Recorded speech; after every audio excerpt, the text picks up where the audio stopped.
Get ready for the next evolution in mobile technology. Samsung is set to release Android 15 with One UI 7.0, promising a superior mobile experience.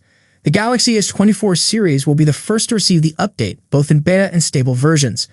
A wide range of Galaxy devices will also be eligible for this major upgrade, expected later this year. Android 15, first previewed in February, focuses on improving performance, battery life, and security, optimized for an AI-driven era.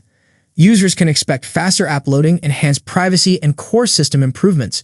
Benchmarks show up to a 20% boost in power efficiency. Samsung's One UI 7.0 will be showcased at the Samsung Developer Conference on October 3rd.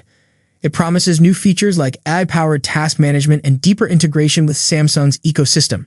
Mid-range devices like the Galaxy F55 and Galaxy M series may also be included in the beta.